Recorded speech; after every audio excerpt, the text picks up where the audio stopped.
Your team is 601 for 3 at the end of the second day. Your team has already bowled the opposition out for 125. There are 3 days left in the game. What do you do? Let's talk. Welcome to Cricket Musings 173. My name is Blair Layton, and let's look back at the week that was in the cricketing universe. As some of you may already know, I'm a New Zealander, and the New Zealand cricket team has just completed a 2-match test series against Zimbabwe, with both games played in Bulawayo. New Zealand won both games convincingly, and today I want to concentrate on the second test, which New Zealand won before lunch on the third day.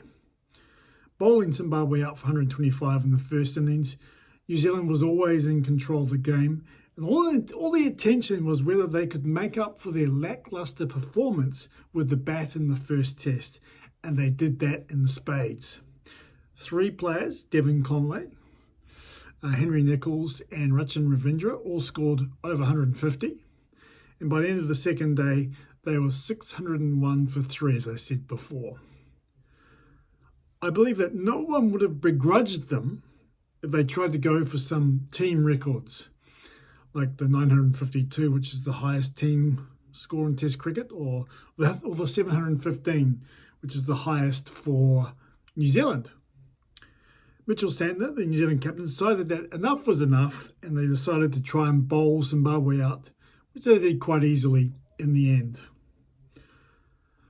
Personally, in my opinion, I would have loved for them to try and get those records, because I do like seeing big scores, especially in first-class cricket. You don't see that very often, and it would have been nice to see 800 or 900 runs, but they wanted to win the game. And although individual accolades are good, it is, at the end of the day, a team sport. New Zealand next has test matches in December of this year against the West Indies in New Zealand. It'll be an interesting series because even though the West Indies batting was shaky in their recently completed series against Australia, the bowling attack is formidable, and they could do some damage on the pitches in New Zealand at that time of the year. Watch this space.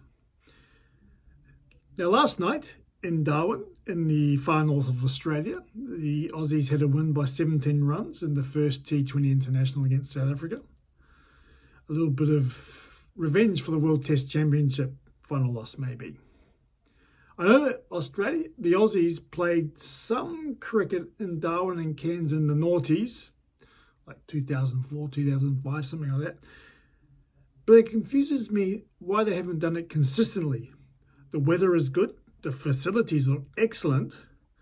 The ground in Darwin yesterday looked absolutely fantastic. The commentators were saying that the outfield was like carpet. You can't ask more than that. Well, maybe if the series against South Africa is a success, we might see more cricket played in the top end. Finally, I'd like to talk about the New Zealand fast bowler Jacob Duffy, who played his first test match against Zimbabwe this week. Duffy is 31 years old. He's played first-class cricket for 14 years and has played 109 first-class matches. For a New Zealander, this is a very high number. To have someone with this kind of experience playing their first test match is unusual for a New Zealander, but I believe he deserved it. It was good to see him get a couple of wickets in the second innings and score a few runs, having been sent in as a night watchman in New Zealand's only innings. Hope he gets to play a few more tests, but maybe white ball cricket might be his lot from now on. I'm not sure. Just goes to show that if you have a dream, don't give up on it. See you next week.